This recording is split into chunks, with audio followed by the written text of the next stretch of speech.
bulan Ramadan adalah bulan keampunan, bulan keberkatan.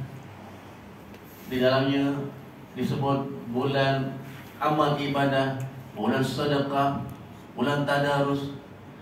Bulan lain pun ada tadarus, bulan lain pun ada sedekah, bulan lain pun ada amal ibadah. Jangan kita anggap bulan lain tidak ada.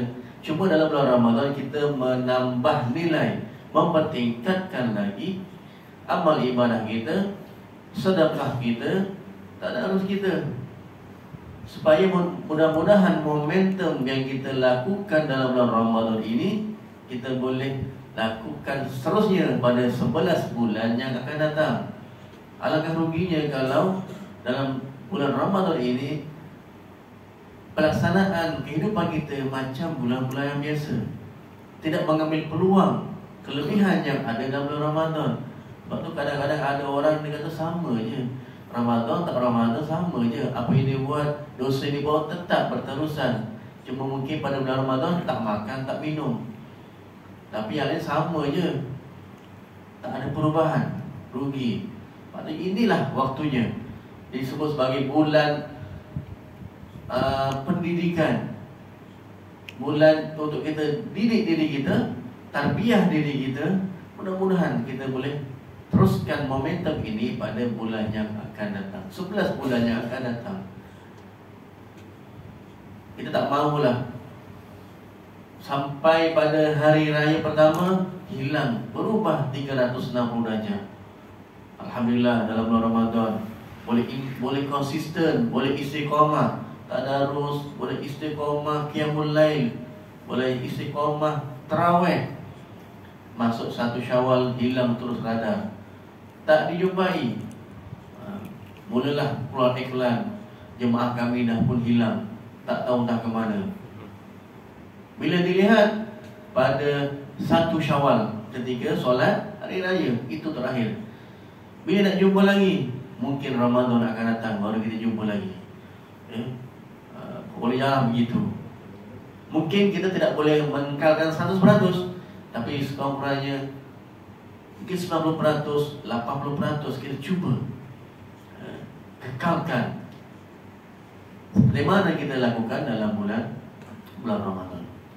Jadi pada pagi ini saya nak bawa sedikit cerita berkaitan dengan sedekah, salah satu perkara yang dititik beratkan dalam bulan Ramadan.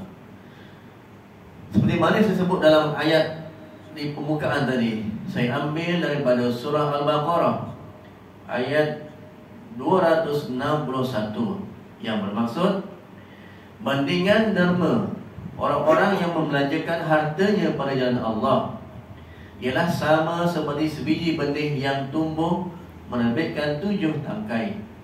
Tiap-tiap tangkai itu pula mengandungi 100 biji. Dan ingatlah, Allah akan melipat gandakan pahala bagi sesiapa yang dikehendakinya. Dan Allah Maha Luas rahmat kurniaannya, lagi melimpah, lagi meliputi ilmu pengetahuannya. Sedekah ini tuan-tuan, semakin kita keluarkan, semakin berkembang, semakin banyak. Dia tak seperti kita membelanjakan harta, semakin lama semakin habis.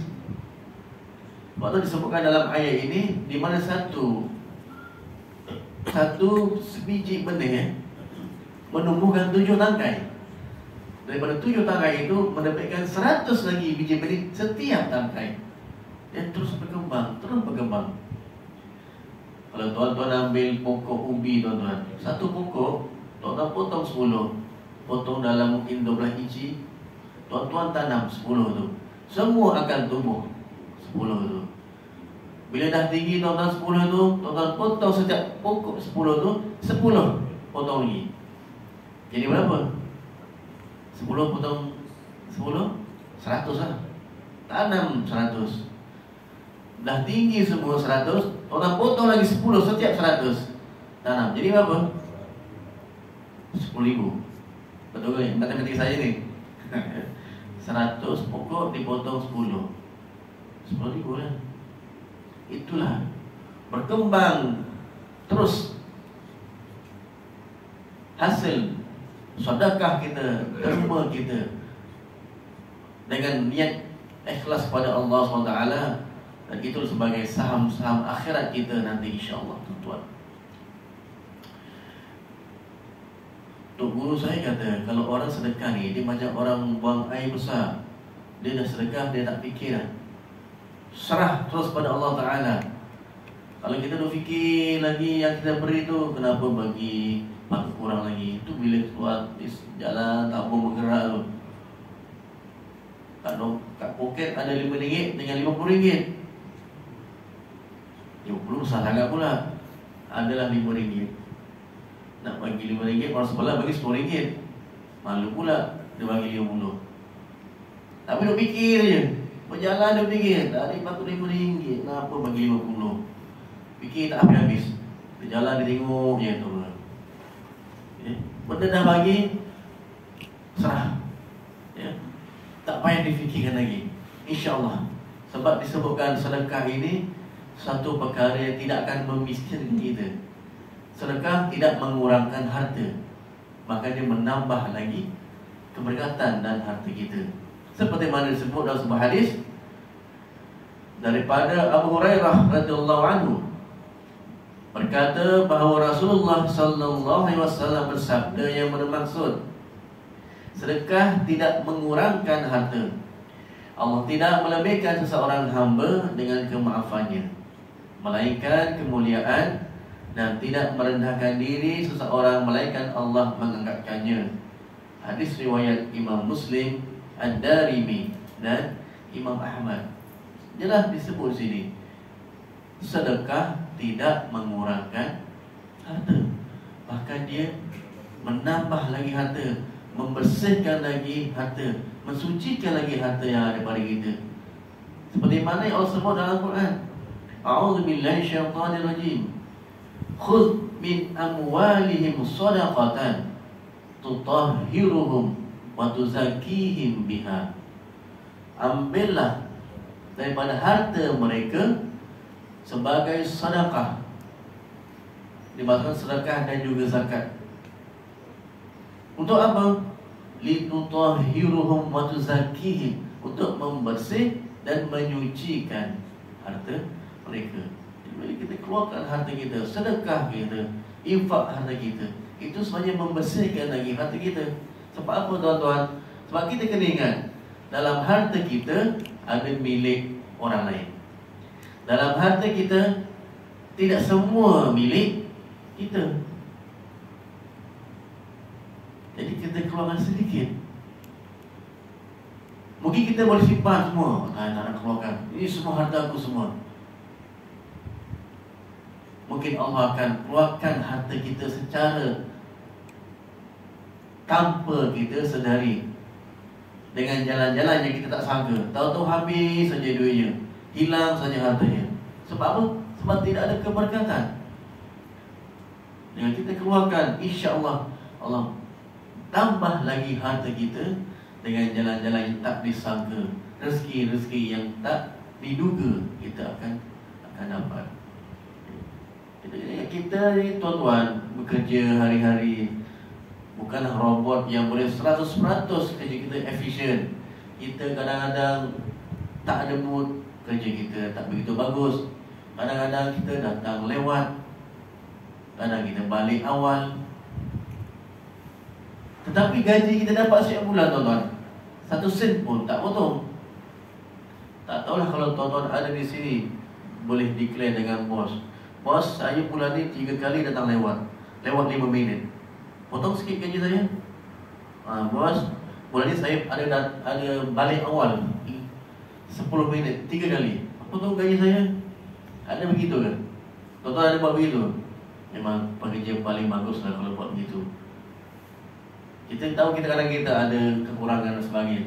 Yang kita dapat adalah cukup. Mungkin di situ berlakunya syubhah dalam gaji kita, tapi kita kena keluarkan sedikit, sedekah, derma dan sebagainya setiap bulan.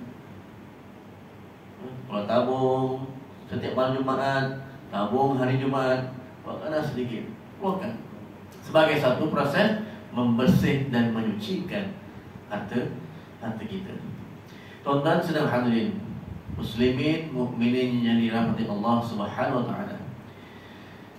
Bila mana kita sebut sedekah, ya, bahasa Melayu sebut sedekah, S-E-D-E-K-A-H, sedekah. Dia adalah perkataan yang diambil pada bahasa Arab, sedekah. Sebab itulah kalau kita ni sebut perkataan yang pinjaman daripada bahasa Arab, kita kena baca susunan Jawi baru dia tepat bunyinya. Bila susunan Melayu, susunan Romi, sedekah.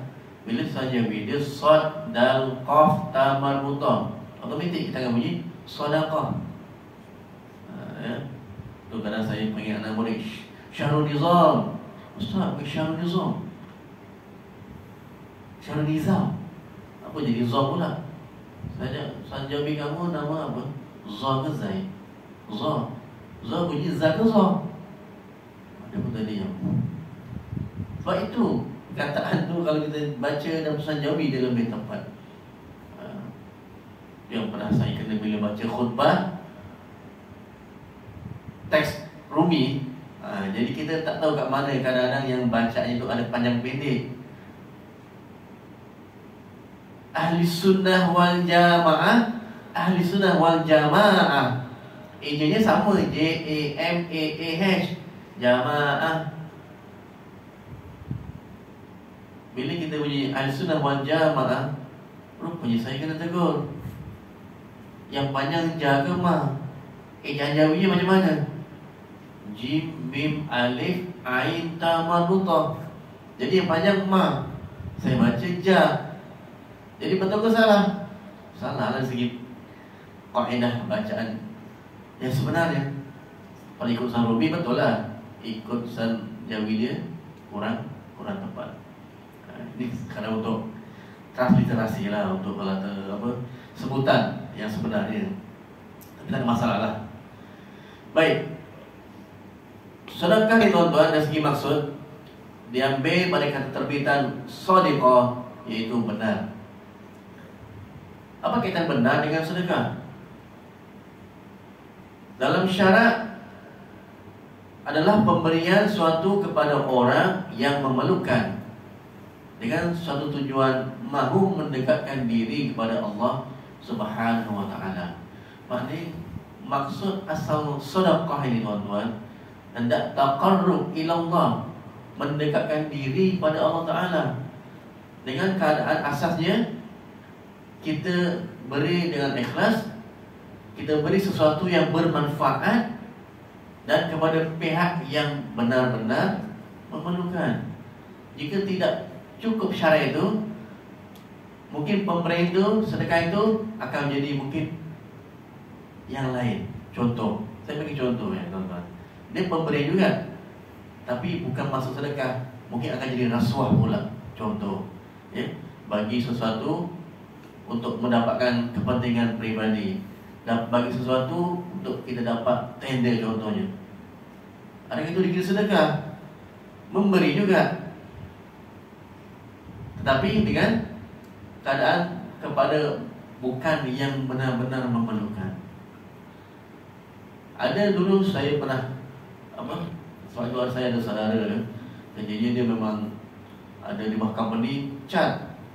Dia pernah cerita cat rumah orang kaya lah, kesan kaya, memang kaya rumah 5 tingkat agaknya, ke 3 tingkat. Dia pergi cat. Lepas tu bersihkan taman-tamannya. Katakan rumah ni kan orang kaya, kenapa nak dibagi cat rumah yang ini nak bagi? Tak tahulah, bos kata nak dapat tender pada tuan punya rumah ni, mungkin Tan Sri ke Datuk ke. Oh begitu. Jadi pemberian itu pemberiannya bagaimana? Pemberian atas kepentingan pribadi untuk mendapat sesuatu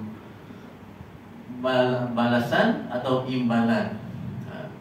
Adakah dikira sebagai satu sedekah yang taqarrub ila Allah?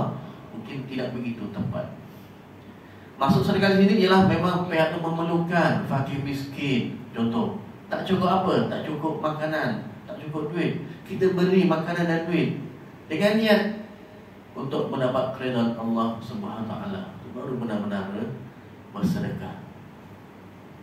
Waktu bila ada program memberi pakaian terpakai untuk pihak yang memerlukan, Kita pun sumbat baju yang teruk, yang dah koyak, masuk dalam plastik, bagi. Adakah itu sesuai? Sebab itu kita kena ingat, ini bukan proses pelupusan pakaian. Ini proses mencari pakaian yang elok untuk diberi pada orang. Patutnya kita dah tahu maksudnya. Yang tak elok, buanglah tong sampah. Yang elok baru kita bagi. Ini kita longgo pada pandailah kau pilih. Orang pakai tak nak sudah. Janji rumah selesai, tak ada baju pun, tak ada baju yang tak nak dipakai. Mana kurang tepat dari segi maksud cara pemberian kepada pihak yang memerlukan. Sebab disebut sini pemberian kepada pihak yang memerlukan dengan sesuatu yang bermanfaat, dengan niat mendapat keredaan dan mendekatkan diri pada Allah Subhanahu wa taala. Jadi apabila merujuk keimanan maupun keyakinan janji kepada Allah, sudah tentu di sana perlu kepada pembuktian, iaitu menginfakkan harta di jalan Allah. Baik pemberian itu ditujukan kepada fakir miskin, kerabat keluarga, maupun kepentingan jihad fi sabilillah. Pihak-pihak yang memerlukan, fakir miskin, mereka yang berjihad pada jalan Allah. Dan tidak lupa disebut kaum kerabat. Kaum kerabat ni yang kadang-kadang kita lupa, tuan-tuan. Kita boleh menjadi orang yang dermawan pada pihak lain, kita boleh menjadi orang yang mudah bersedekah pada pihak lain, tapi kadang-kadang kita lupa kesusahan adik-beradik kita sendiri, kesusahan anak-anak buah kita sendiri. Kadang-kadang dengan adik-beradik ipar lagi cengeng kita daripada orang lain. Dengan kawan-kawan kita boleh boleh santai-santai. Kadang dengan ipar sendiri pun tak baik. Ada. Bukan orang sini, orang tempat lain lah, hasil dia bagus semua. Tapi berlaku, tuan-tuan. Lepas tu saya ada tengok satu video, disebutkan bagaimana bila kita balik ke rumah orang tua kita, tuan-tuan, mungkin kita seorang CEO, kita seorang pegawai kerajaan, kita mungkin duta, jawatan besar-besar, tuan-tuan. Tapi kita ingat, mungkin ada kawan kita yang mungkin hanya kerja kampung, yang mungkin tak pernah pun ke Kuala Lumpur. Tapi Kuala Lumpur pun dah macam kambing masuk bandar, contoh. Bila kita balik, tuan-tuan, ke rumah, tinggalkan status kita. Kita jadikan anak ini sebagai seorang anak yang mungkin macam budak hingusan, yang tak tahu apa-apa, yang dulu kecil-kecil sama-sama kita bermain, sama-sama kita makan, sama-sama kita tidur, sama-sama kita bergurau senda. Tapi kenapa kadang bila dah ada keluarga, ada family, bila balik dah tak boleh. Kadang-kadang tak boleh nak bercakap, satu pandang kiri, satu pandang kanan. Silap balik sekejap je cari hotel, sebab tak dapat nak bersama. Ada yang begitu. Tapi itulah waktunya kita kembali nostalgia, di mana kita kecil-kecil. Inilah adik-adik kita yang kita sama-sama membesar, ya. Hanya kabar anak buah kita, "Jana sekolah okey, belanja cukup tak?" Jangan duk cerita kekayaan kita je. "Oh, aku dapat tender besar lah." "Kau macam mana?" "Kau duduk kampung aja, bila berkembang." Dia pun sedih, lalu kampung aja. Dia pun yang jaga mak bapak kat rumah. Yang lain tu dah lah balik 5 bulan sekali. Balik bising je. Kadang balik duk sepah rumah, belah je tu je.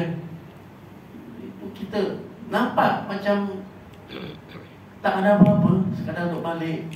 Tapi kadang-kadang yang menjaga mak ayah di rumah, yang menjaga rumah pusaka itu terluka hatinya. Sebab apa?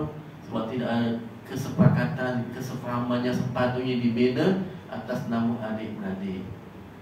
Jadi kesusahan anak-anak buah tanya, tak cukup belanja, okey nah, buat bagi duit, contoh sebagainya. Pemberian yang terbaik adalah daripada di kalangan ahli keluarga yang terdekat dengan diri kita. Tuan-tuan sedang hadirin hadirat muslimin muslimat yang dirahmati Allah Subhanahu wa taala. Baik. Jadi bila kita nak memberikan sesuatu tuan-tuan, ya, pastikan pemberi kita itu merangkumi beberapa syarat. Yang pertama, sedekahlah dengan barang yang disenangi penerima. Allah melarang bersedekah dengan benda yang tidak baik, kerana bersedekah adalah ibadah dan tanda mensyukuri nikmat Allah Subhanahu Wa Taala.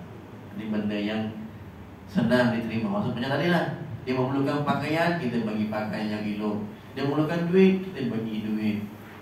Apa yang diperlukan oleh mereka yang memerlukan. Janganlah kita jumpa orang tua warga emas berdua di rumah, warga emas. Kita dah datang bagi laptop. Laptop ni mahal. Saya beli laptop ni 4,000 ni. Nah, pakcik pakai. Kita tengoknya, apa hal bagi laptop?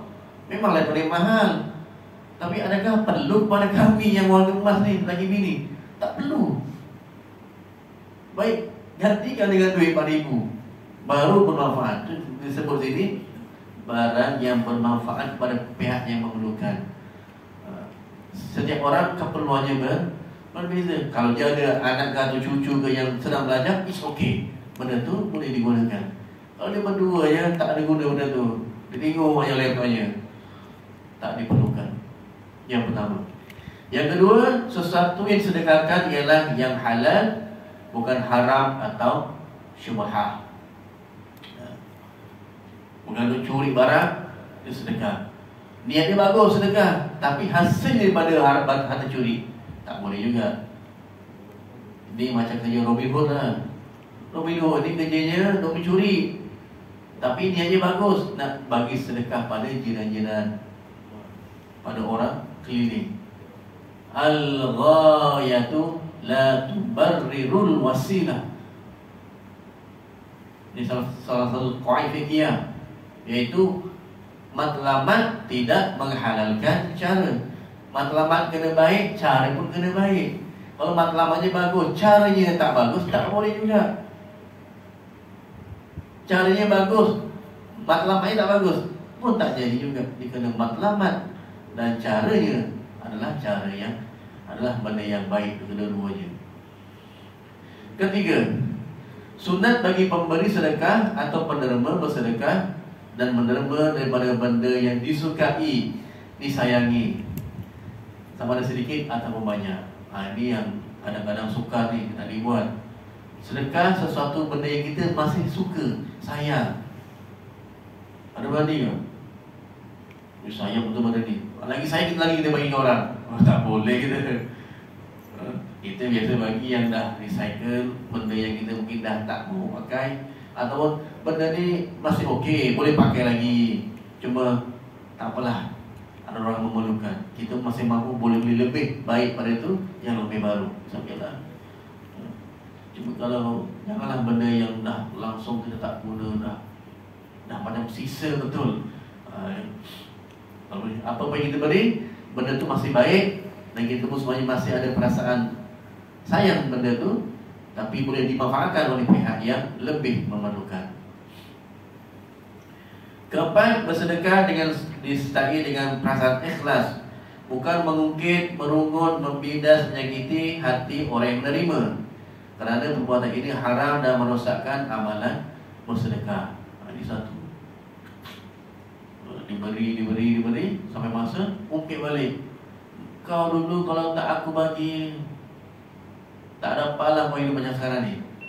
Kau jangan lupa jasa-jasa aku. Kau diungkit-ungkit balik. Ya.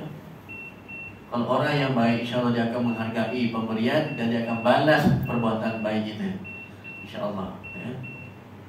Dan kelima, bunyi syuruk ya. Bunyi syuruk maknanya dah nak landing hari saya. Dan yang kelima, sedekah yang diberikan secara sembunyi lebih afdal. Ibarat tangan kanan yang memberi, tangan kiri tak tahu. Ini yang terbaik.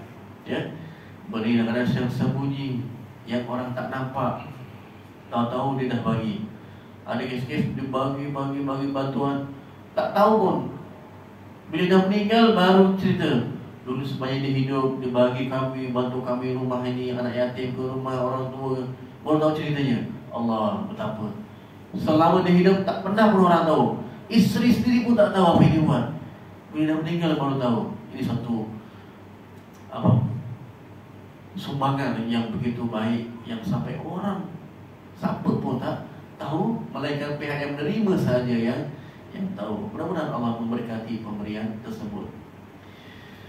Baik, tuan-tuan saudara hadirin yang dirahmati Allah Taala, sebagai akhirnya saya membawakan satu ayat daripada surah Al-Munafiqun ayat yang ke-10.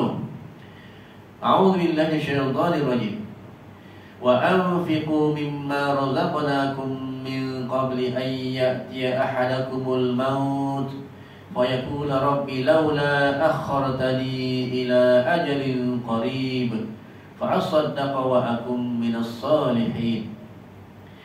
Dan berkatlah sebagian dari rezeki yang kami berikan kepada kamu sebelum seseorang daripada kamu sampai ajal maut kepadanya.